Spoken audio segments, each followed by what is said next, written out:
আসসালামু আলাইকুম সকল ভিউয়ার্স, আমার আত্মীয় স্বজন, বন্ধু বান্ধব, শুভাকাঙ্ক্ষী সবাইকে জানাই অন্তঃস্থল থেকে মোবারকবাদ। তো কেমন আছেন সবাই? আলহামদুলিল্লাহ, আমি হোসনারা বিউটি অনেক ভালো আছি। আমি আপনাদের সামনে আজকে নিয়ে আসলাম একটা নর্মাল ভিডিও। আমার আজকের ভিডিও হলো রুই মাছের পেটের অংশ দিয়ে ডাটা, কাঁঠালের বিচি আর হলো আলু দিয়ে রান্না করব। আসুন সবাই রান্না করি।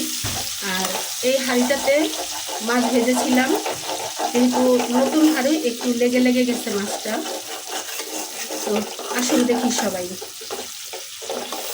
আপনারা যদি আমাকে সাপোর্ট না করেন তাহলে আমি আঁকাতে পারবো না। আপনাদের সাপোর্ট আমি কামনা করছি। দিয়ে দিচ্ছি আদা রসুন বাটা। আমি চাইব আপনারা যেন আমার ভিডিওগুলি দেখেন। আপনাদের যার সামনে আমার ভিডিওগুলি যাবে একটু দয়া করে দেখবেন এবং গঠনমূলক একটা কমেন্ট করবেন। আর যারা অলরেডি আমার পাশে আছেন তাদেরকে অন্তঃস্থল থেকে ধন্যবাদ জানাচ্ছি। সবাইকে দাওয়াত আমার পরিবারে, আসেন সবাই ঘুরে যাবেন। মশলাটা যাতে ভালোভাবে সিদ্ধ হয় সেজন্য দিয়ে দিচ্ছি পানি।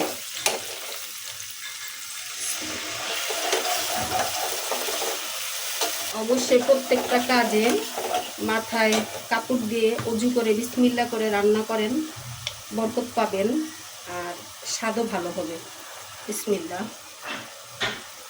আমরা মুসলমান হিসেবে আমাদের প্রত্যেকটা কাজে বিসমিল্লাহ বলা উচিত।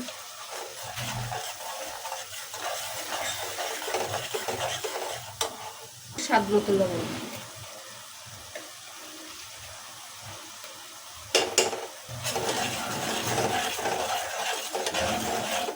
সবসময় মরিচ একটু কম খাই, দিয়ে দিচ্ছি মরিচের গুঁড়া। আর ডাটা তরকারি একটু মরিচের গুঁড়া না দিলে কালার আসবে না, সেজন্য মরিচের গুঁড়া দিয়ে দিচ্ছি।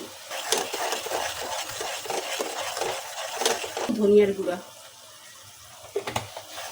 এখন 2-1 মিনিট ভালো করে কষিয়ে নেব।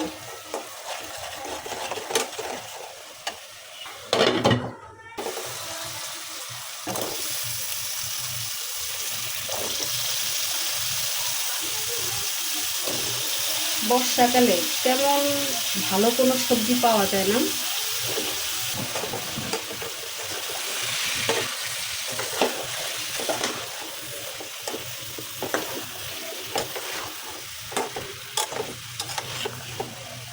এভাবে আরো ঢাকনা দিয়ে 5 মিনিট কষিয়ে নেব। বিসমিল্লাহ।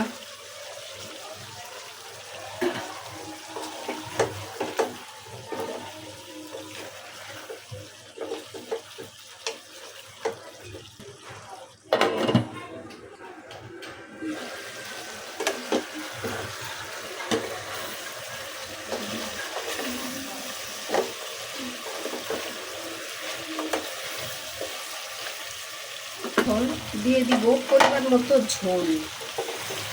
এই দেখেন কষানো হয়ে গেছে, তেল ছেড়ে দিছে। দিয়ে দিচ্ছি পরিমাণ মতো ঝোল। বিসমিল্লাহ।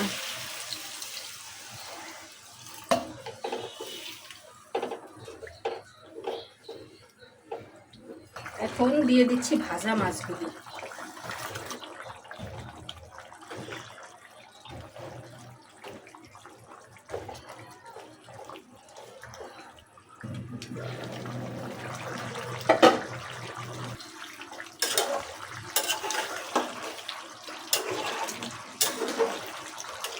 দেখেন ডাটার কালারগুলি সেম আছে, কোনো চেঞ্জ হয় নাই। ভিডিওটা দেখার জন্য সবাইকে অনেক ধন্যবাদ। সবাই ভালো থাকেন। আল্লাহ হাফেজ।